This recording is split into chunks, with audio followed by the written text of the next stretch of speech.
साथियों नमस्कार। आज की इस वीडियो में आप केवल मात्र 3 स्टेप के माध्यम से जानेंगे कि किसी भी किताब को एक बार पढ़ा जाए और उसके बाद उसे पढ़ने की आवश्यकता बिल्कुल भी शेष ना रहे।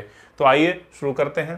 पहला स्टेप है बुक चूजिंग। सबसे पहली बात ये होती है जैसे कि आप कोई किताब पढ़ना शुरू करते हैं, कोई बुक लेते हैं तो बुक का चयन ही गलत होता है। तो सबसे पहले आप ध्यान दें कि आपको बहुत बेहतरीन और अच्छी किताब का चयन करना है। जैसे कि मैं आपको बताऊं, आप एंशिएंट हिस्ट्री की बात कर रहे हैं तो एक बेस बुक, अच्छी बुक का चयन करें जो ऑथेंटिक हो और आपको आगे चलकर ऐसा ना लगे कि आप कुछ गलत पढ़ गए हैं या कुछ गलत भ्रामक आपको तथ्यों के बारे में बताया गया। तो कुछ इस तरह की बुक पढ़िए जो बिल्कुल ऑथेंटिक हो। जैसे एंशिएंट की मैं बात कर रहा था कि एंशिएंट इंडियन हिस्ट्री में आप केसी श्रीवास्तव की बुक को पढ़ सकते हैं, बेहतरीन बुक है। आप अगर मिडाइवल इंडियन हिस्ट्री की बात करते हैं तो आप बीडी महाजन से स्टार्ट कर सकते हैं। तो ये ऐसी बुक है जो बिल्कुल एक प्रकाश पुंज समझिए इनको, बहुत अच्छी किताबें हैं। यहाँ से अगर आप स्टार्ट करेंगे तो आपको कोई दिक्कत नहीं आएगी और बिल्कुल बेस बनता हुआ आपका चलेगा।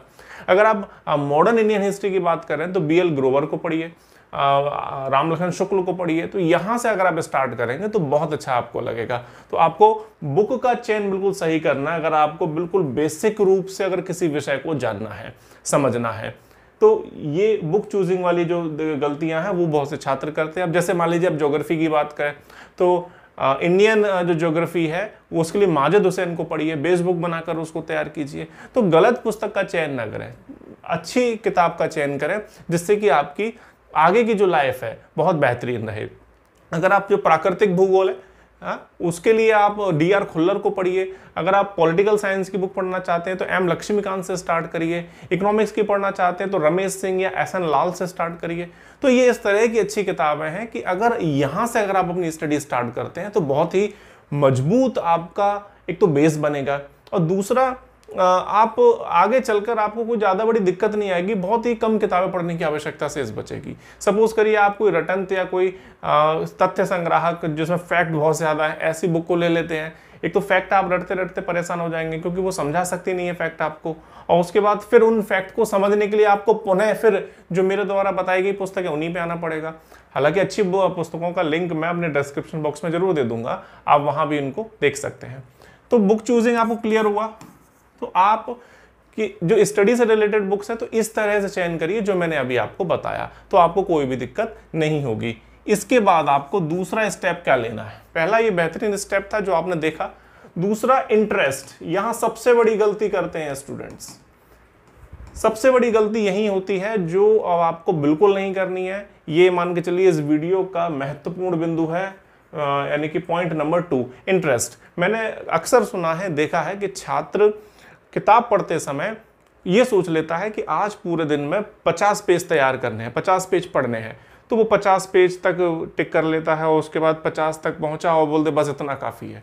तो ये मान के चलो कि आपके दिमाग में केवल वो पेज पलटने वाली, पेज खत्म करने वाली एक भावना रह जाती है। आप ये नहीं सोचते हैं कि वो आपको पंक्तियाँ उस पुस्तक की समझ में आ रही हैं या नहीं आ रही हैं। तो मेरा मानना है कि आप जितना इंटरेस्ट लेके पढ़ेंगे आप 50 से भी ज़्यादा पेज पढ़ जाएंगे। ये मेरा दावा है, ये मैं गारंटी आपको देता हूं इस चीज की।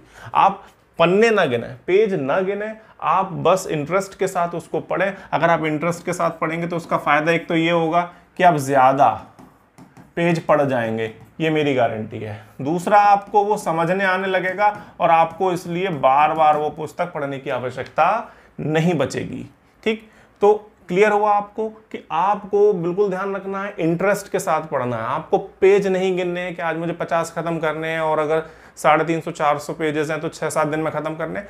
इस तरह का बिल्कुल भी दिमाग में नहीं लाना है। जिस दिन आपने ये सब दिमाग में लाना शुरू कर दिया, आप उस पुस्तक को फॉर्मेलिटी के तौर पर खत्म कर लेंगे, लेकिन आपको समझ में कुछ नहीं आना। ये ध्यान रखना, आपको बार बार पढ़ना पड़ेगा। तो इंटरेस्ट के साथ उसको जरूर पढ़े। तीसरा, अब यहां तक ही बात खत्म नहीं हो जाती। मैंने बहुत से छात्र देखे हैं कि बस ये 2 पॉइंट अपना लेते हैं, अच्छे से एक मान लीजिए बुक चूज कर लेते हैं और इंटरेस्ट के साथ चलो पढ़ने भी लगते हैं। लेकिन ध्यान रखना, अगर आपने उस किताब को वहीं पढ़ के छोड़ दिया तो कोई फायदा नहीं है। अब आपको क्या करना है, जो इंपॉर्टेंट है, अब आप ये देखिए कि लास्ट ईयर के पेपर्स पढ़ के देखिए साइड में और सिलेबस देखिए क्या इंपॉर्टेंट है, और जो इंपॉर्टेंट है उससे थोड़ा 10-20% ज्यादा आपको अब साइड नोट्स बनाना है। ये ध्यान रखिएगा, अगर आपने साथ के साथ नोट्स नहीं बनाया तो आपका पढ़ना बिल्कुल बेकार है, आप कुछ नहीं कर सकते, क्योंकि बहुत सी किताबें आपको आगे पढ़नी है, फिर आप इसको भूल जाएंगे, दिमाग पर इतने लंबे समय तक कुछ भी नहीं रुकता। तो ये आप बिल्कुल ध्यान रखिएगा कि आपको साइड नोट्स बनाने ही हैं, ये बिल्कुल ध्यान रखिएगा, पॉइंट बहुत ज़्यादा इंपॉर्टेंट है। छात्र मैंने अक्सर देखा है कि वो थोड़ा सा आलस कर जाते हैं, ये सोचते हैं कि चलो हो जाएगा, मुझे तो याद है, 2-4 दिन 6 दिन 10 दिन तो हर किताब याद रह जाती है, लेकिन वो याद नहीं रहेगा। तो आपको उस किताब को पढ़ते समय हाइलाइटर का यूज़ करना है, इंपॉर्टेंट पॉइंट्स के लिए हाईलाइट उसको करिए, और जो हाईलाइट करे उसको साइड नोट्स, एक नोटबुक अपने पास रखिए और उससे आप लिखना उस पर शुरू कर दीजिए। तो साइड नोट्स अगर आप बनाएंगे तो ये मान के चलिए बहुत बेहतरीन रहेगा, और आपको वो किताब फिर जीवन में पढ़ने की आवश्यकता नहीं बचेगी। साथियों, मेरे पास बहुत सारी किताबें, कभी मैं आपको दिखाऊंगा। एक बार में ही ज़्यादातर किताबें मैंने अपनी पढ़कर समाप्त कर दी, क्योंकि उनमें से जो इंपॉर्टेंट है उसको मैंने निकाल कर अपने नोट्स में लिख लिया है। मैंने इस तरह से आपको नोट्स लिखना बताया अपनी वीडियोज़ में, डिस्क्रिप्शन बॉक्स में उसका लिंक भी दूंगा, कि एक बार में उस किताब के नोट्स आप बना लीजिए, और दूसरी अन्य किताबें हैं तो उनके भी नोट्स उसमें बीच बीच में पॉइंट वाइज उसमें ऐड कर दीजिए, तो आपको बहुत बेहतरीन नोट्स बनते हैं और कोई भी एग्जाम आप एक बार में निकाल सकते हैं। तो साइड नोट्स आप जरूर बनाएं, ये ध्यान रखिएगा। साइड नोट्स अगर आप नहीं बनाएंगे तो आपका किताब पढ़ना बिल्कुल बेकार है, आप ये मान के चलिए अपना लॉस कर रहे हैं। तो ये जो 3 स्टेप मैंने आज आपको बताए, कि पहले बुक अच्छी से चूज करनी है, इंटरेस्ट के साथ पढ़ना है, और साइड नोट्स भी ध्यान से आपको बनाते रहने हैं, थोड़े गैपिंग के साथ बनाने, ताकि अन्य जो किताब अगर आप छोटी मोटी कोई पढ़ते हैं तो उसका भी नोट्स इसमें आप ऐड कर सकें। तो साथियों, किताब को पढ़ने का मेरा तरीका आपको कैसा लगा मुझे कमेंट बॉक्स में जरूर बताएं, और कोई भी प्रश्न आपका हो तो कमेंट बॉक्स में मुझे जरूर लिख भेजें। Thank you.